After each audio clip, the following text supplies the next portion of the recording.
শতাব্দী প্রাচীন একটি হনুমান মন্দির পুনরুদ্ধার করে ফের মন্দিরটি নির্মাণে হাত দিলেন স্থানীয়রা। গত প্রায় 5 বছর আগে মাটি খনন করতে গিয়ে মন্দিরটির সন্ধান মেলে পাথারকান্দি সমষ্টির কলকলিঘাট এলাকার বিলবাড়ি গ্রামের পশ্চিম লঙ্কাই নদীর তীরে। তখন মন্দিরটি পরিষ্কার পরিচ্ছন্ন করা হলেও নতুন করে নির্মাণে এগিয়ে আসেননি কেউ। গত পক্ষকাল পূর্বে উল্লেখিত এলাকায় মন্দিরটির করুণ ও জরাজীর্ণ দশা দেখে ফের সোচ্চার হন স্থানীয়রা। প্রাচীন এই হনুমান মন্দিরের পেছনে হনুমান চত্বর নামে উল্লেখ করা হয়েছে। বর্তমানে ভক্ত সমাজের আগ্রহে এবং সম্মিলিত প্রচেষ্টায় হনুমান চত্বরটির পুনর্নির্মাণের কাজ দ্রুত গতিতে এগিয়ে চলছে। মন্দিরটি পুনর্নির্মাণের উদ্দেশ্যে স্থানীয় প্রাক্তন সৈনিক অনিল সিংহকে সভাপতি মনোনীত করে এক কমিটিও গঠন করা হয়েছে। মন্দির নির্মাণে প্রত্যেক ভক্তদের সহযোগিতা কামনা করেছেন নির্মাণ কমিটির সদস্যরা। এতে সাহায্যের প্রথম ধাপে এককালীন নগদ 1,50,000 টাকা সাহায্য করেছেন ভারতীয় সেনাবাহিনীতে চাকরিরত সৈনিক তথা জামিরালা গ্রামের বাসিন্দা সাগর সিনহা। বর্তমানে নির্মাণ কাজের পাশাপাশি চলছে পূজার্চনাও। ভানুচন্দ্রের রিপোর্ট, আসাম প্রাইম নেটওয়ার্ক।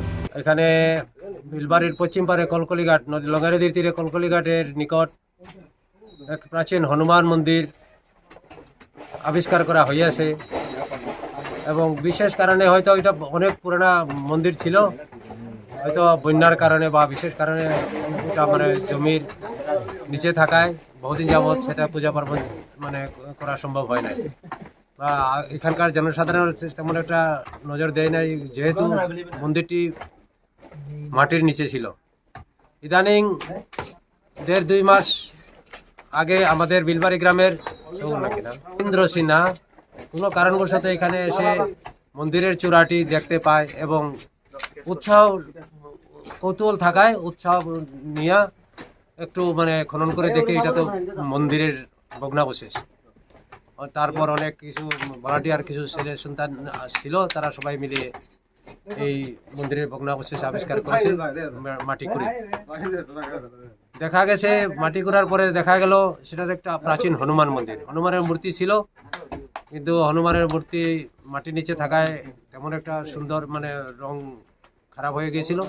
আমাদের প্রচেষ্টায় এই মন্দিরটি আপনারা সবাই দেখতেছেন, এখানে রং দেওয়া হয়েছে মন্দিরের উপরে এবং মন্দিরটির আমাদের মন্দিরের হনুমানের বিগ্রহতেও রং দেওয়া হয়েছে।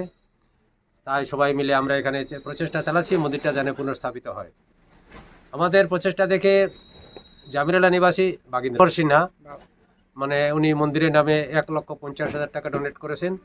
ওই টাকা নিয়ে আমরা কাজ আপাতত আরম্ভ করেছি, কিন্তু যেহেতু মন্দির নির্মাণের কিছু টাকার প্রয়োজন, সেই আমাদের টাকা আমরা হয়তো চেষ্টা চালাবো, আমরা সবার সহযোগিতা নিয়ে মন্দিরটি আমরা পুরা করব।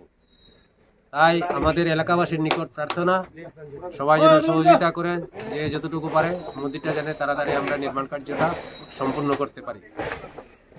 তাই সবার প্রতি আমাদের আবেদন রইল, আমাদের মন্দিরে দান করার জন্য আমাদের কিউআর আছে এখানে। মন্দিরের বর্তমান সভাপতি শ্রী অনিল সিনহা মহাশয়, ওনার কিউআর দেওয়া আছে এবং মোবাইল নম্বরও দেওয়া আছে। তাতে যদি আপনারা একটু সাহায্য সহযোগিতা করেন, আমরা মন্দির নির্মাণে অনেক মানে সহযোগিতা আমরা পাবো, সাহায্য পাবো এবং মন্দির নির্মাণের কাজটা তাড়াতাড়ি সম্পন্ন হয়ে যাবে।